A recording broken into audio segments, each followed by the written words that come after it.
কারণ আপনার নিজকে এমনভাবে আপনি টাওয়ারিং পার্সোনালিটি করেন না যে কেউ আপনার দিকে তাকালে তার মাথার টুপি পড়ে যায়। সেটা কেন করতে পারবেন? আপনার তো সেই সুযোগ আছে। Just you spend your time in order to develop yourself intellectually.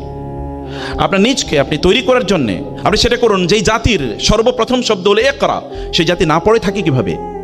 আপনার ক্লাস শেষ হয়ে যায় 2টায়, আপনি রাত 2টা পর্যন্ত করেন কি?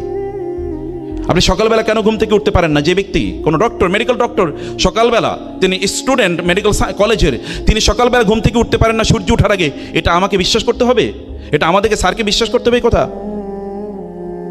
এটা যদি বিশ্বাস করতে, তাহলে আমরা সমাজকে কি দেব? আমি তো নিজেই বুঝি না আমার করণীয় কি। ইন্টেলেকচুয়ালি আপনি ওই জায়গায় কেন যেতে পারলেন না?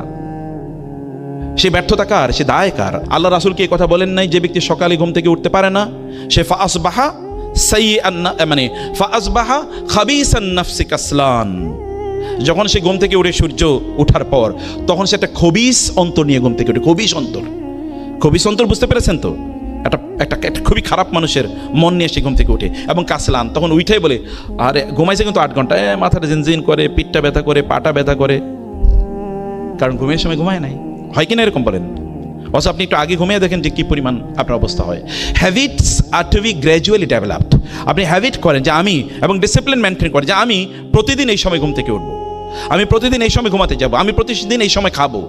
এই পৃথিবীর সকল সফল মানুষরা দেখেন এই কাজ করেছে। আপনার কমফোর্ট জোন থেকে বাইরে হন, যে আমার এটা ভালো লাগে। আপনার যেটা ভালো লাগে এটা আপনাকে কোনোদিন সামনে এগিয়ে নিয়ে যাবে না। মান তলাবার রহা ফাকাদার রহা, যেটা আমরা আগে বলেছি। যে ব্যক্তি কেবল সুখের পিছনে ঘুরে সে কোনোদিন সুখ পাবে না। এখন আপনি কথিত সুখের পিছনে ঘুরবেন না, আপনার সুখ সামনে।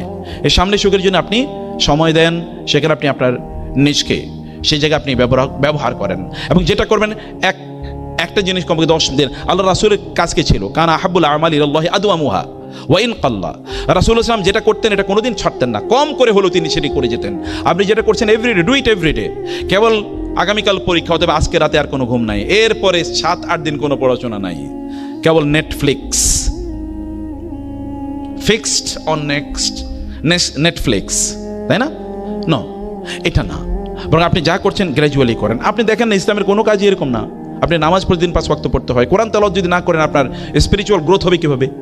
আধ্যাত্মিক উন্নয়ন হবে কীভাবে আপনার কোরআন তেলাওয়াত না করলে? এবং আপনাকে অনেক পরিমাণ অর্থের মালিক হতে হবে। আমি দুনিয়াদার হতে আপনাদেরকে বলি না, কিন্তু আমি সম্পদের মালিক হতে বলি। কেন সম্পদের মালিক হবেন? আপনি সম্পদের মালিক না হলে আমরা মাদ্রাসা বানাবো কোত্থেকে, মসজিদ বানাবো কোত্থেকে? আমরা কি মানুষের কাছে ভিক্ষার জন্য যাব? কেন আপনাদের উপস্থিতিতে আমরা ভিক্ষুকের জাতিতে পরিণত হব? কেন মসজিদ বানাতে গিয়ে আপনি কেন বলতে পারেন না যে আমি 1 কোটি টাকা দিয়ে মসজিদটা বানিয়ে দেবো? এ কথা কেন আপনি বলতে পারবেন না? আপনার এর পরিমাণ সম্পদের মালিক হতে হবে। সম্পদ দেখেন না, খাদিজাতুল কুবরার সম্পদ কি পরিমাণ কাজে লেগেছে ইসলামের। আপনি দেখেন না, আবু বকরের সম্পদ কি পরিমাণ ইসলামের কাজে লেগেছে। ইসলামের শ্রেষ্ঠতম 2 জন মানুষ। আবু বকর কি এমনি আবু বকর হয়েছে রাদিয়াল্লাহু তাআলা আনহু? খাদিজাতুল কুবরা কি এমনি খাদিজাতুল কুবরা হয়েছে রাদিয়াল্লাহু তাআলা আনহা? সম্পদ আপনার লাগবে, কিন্তু সেটা নিজের ফুর্তির জন্য আপনি কত খাবেন? আপনার দিনের জন্য, মানুষের জন্য, আত্মীয় স্বজনের জন্য আপনার লাগবে। সেই জন্য আপনি এই যে বললেন ইন্ডাস্ট্রি করেন, আপনার মেডিকেল ইন্ডাস্ট্রি তৈরি করেন, আপনি চেইন করেন, এগুলো আপনি করতেই থাকেন। এগুলো আপনার ভীষণে থাকুক। এখনই আপনি লক্ষ্য নির্ধারণ করেন যে আমি এই সকল কাজগুলো করবো। সেই জন্য নিজকে যোগ্য করে নেয়া। কেবল 30,000 টাকা 40,000 টাকা বেতন পাবেন তার জন্য আপনি সন্তুষ্ট, তার জন্য দৌড়াচ্ছেন নিজকে এত ছোট করে, একেবারে নেয়া আপনাদের জন্য উচিত হবে না। প্রিয় ভাইয়েরা, প্রিয় বন্ধুরা, সময় শেষ হয়ে যাবে। সময় কোনোদিন ফিরিয়ে নিয়ে আসতে পারবেন না। এখন আপনাদের সময়, এখন আপনাদের সময়। বল আসরি ইন্নাল ইনসানা লাফি খুসর। সময়ের কারণে মানুষ বিপদগ্রস্ত হয়। যারা সফল হয়েছে তারা 24 ঘন্টা নিয়েই সফল হয়েছে। যারা ব্যর্থ হয়েছে তারা এই 24 ঘন্টার মধ্যে ব্যর্থ হয়। এর বাইরে কোনোদিন কোনো সফল মানুষকে আপনি বলতে শুনবেন না যদি দিনটা 48 ঘন্টার হতো। I have never hard anyone successful যিনি বলেছেন। আপনার নবী 23 বছরে 13 বছর তো মক্কায় নির্যাতিত হয়েছেন। মদিনায় গিয়ে প্রথম 6 বছর তো যুদ্ধই, ব্যাটল অফ বদরের যুদ্ধ, হুদের যুদ্ধ, খন্দকের যুদ্ধ, এরপরে হুদাইবিয়া পর্যন্ত তো কেবল যুদ্ধ। এরপরে কি করেছেন দেখেন, গোটা পৃথিবী আজকে প্রায় 250 কোটি মানুষ সমস্বরে বলতে থাকে আশহাদু আল্লা ইলাহা ইল্লাল্লাহ ওয়া আন্না মুহাম্মাদার রাসূলুল্লাহ। তিনি যদি ফেসবুকে আর ইউটিউবে সময় কাটাইতেন তাহলে কি হইতো? তখন ফেসবুক আর ইউটিউব ছিল না, কিন্তু কম্পোনেন্ট শয়তানের ট্রিক সবসময় একরকম, কেবল খোলস পাল্টায়। শয়তানের ট্রিক সবসময় একরকম, একই কাম তখনও যা ছিল এখনও আছে, কেবল প্যাটার্ন চেঞ্জ হয়েছে, আর কিছু না। আপনি প্যাটার্নের মধ্যে ঢুকে নিজকে ধ্বংস করে দেওয়ার কোনো প্রয়োজন নাই। আপনি সময়ের মধ্যেই বেড়ে উঠুন। ফোকাস ঠিক করুন, গোল ঠিক করুন, লক্ষ্য ঠিক করুন, উম্মার জন্য অ্যাসেট হয়ে যান প্লিজ। আমাদের উম্মার জন্য কিছু, একটা ইবনে সিনা যদি থাকে তাহলে আমি গোটা পৃথিবীকে দখল করে নিতে পারি। একজন ওমর যদি থাকে গোটা পৃথিবীকে আমি দেখিয়ে দিতে পারি শাসন কাকে বলে।